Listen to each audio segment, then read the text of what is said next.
Welcome to the Business Buyer Diaries. My name is Nathan Platter. I'm a full-time employee, and I bought a business. I did everything right, from finding the deal, handling all the due diligence on 63 opportunities, and ultimately bought a profitable gym. And boy, was I in for a big surprise as a new owner. I chronicled everything in real time, including the biggest wins to the stressful nights at 2 a.m. I'm sharing my journey without sugarcoating anything, so you don't make the same mistakes that I did. Here's today's episode. All right. Well, happy evening. So, papers are filed. Yeah, they're filed. Wow. And now the next step of how do we figure it out? So, talking with advisors and colleagues, there's two ways that we can either tell people that the business is shutting down. The first one is basically a blindsiding, and people find out, and it's like a shocker, and it's over before people even realize it happened.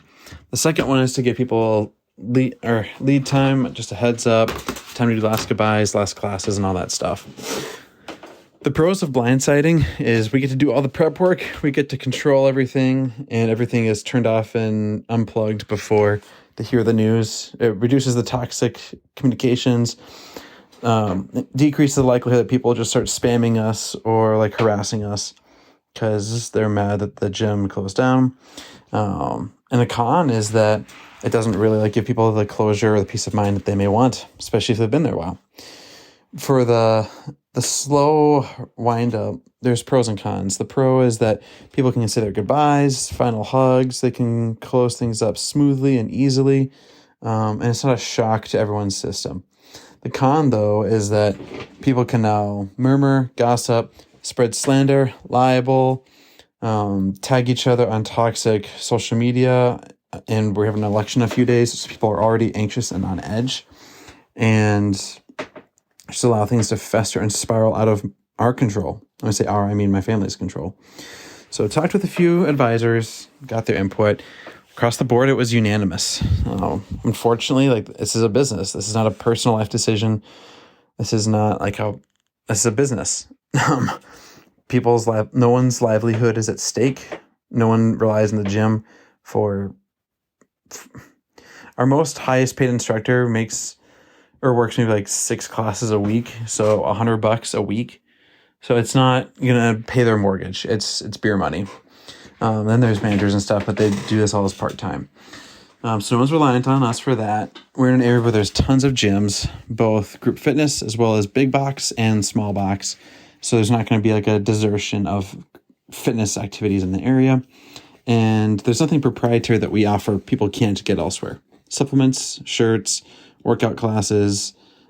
People can find a replacement experience within 3 miles. So that's where that's at. This may sour things with corporate because I'm blindsiding them, but it's probably cleanest too when there's the least amount of brand embarrassment on everything. So it sounds terrible because it's not how I never would have seen myself doing this, but the plan right now is to, what day is it? Today's Wednesday. So playing phone tag with the lender and landlord. The goal is Saturday is going to be the last day of classes. Nobody knows it. But then on Sunday, when we get back from our trip to Nebraska to see family, I'll go to the studio, put a sign up that says the business is closed permanently. And then I'll go home. On Sunday, I'll turn off the social media channels. I'll delete the business page. I'll delete the members only group. I'll change the usernames and passwords to all of our platforms like gloves or supplements or whatever, because that stuff, I don't want staff to start making purchases if they were tempted to.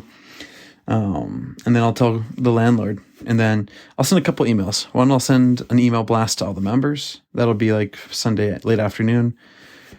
Right before that, or after that, I'll send an email to everyone who has a key to the building. So managers, cleaners, saying hey, please return your key. If you visit the property, it will be considered trespassing by the landlord. So for your benefit, I advise to not do that. I'll then have an email between all of the vendors. So mainly landlord, bank, corporate, telling everyone, hey, we've shut down the business, done personal bankruptcy. And if you have any further questions, here's my attorney, and here's how to reach him. That way people don't even reach out to me because I have no answers for how to get pennies on the dollar. Anything else? I don't think so. Right now, I was thinking, it sounds like a weird question to ask, but I was thinking about, what are we trying to pursue? What's the goal? What are we going to deem like a success from shutting the business down? It's going to be people not barraging us with questions, emails, and calls and texts when we don't have those answers. It's going to be reducing toxic gossip, deceit, and lies amongst each other. It's going to be giving people a time to go find their next place to work out without confusion or ambiguity or hope that the business can be saved, because it can't. And not having this be a social media distraction. So that's why we're going to cut off all the channels and all of the vendor passwords beforehand, so that once people get the update, if they want to cause gossip or anxiety or whatever, they can do that calling each other. They can do that like having tea with each other. They can do that having brunch on Tuesdays. Whatever the members want to do on their personal time, on their own platforms, it's all up to them. But they don't need to do that in on my business page or in my social media channels. So that's the game plan. As you can tell, it's been a long day. Tomorrow's gonna be a great day. We're gonna have time with family. We're gonna do some drafting over the next few days of content, PR releases for members.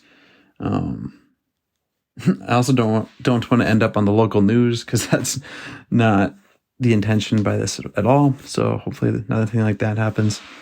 But it's a strategy we're going to do. And I'll let everyone here listening know how it went, if that was the right decision, or if I have remorse down the road, if I wanted people a place to vent about my business closing, and then for them to complain about it.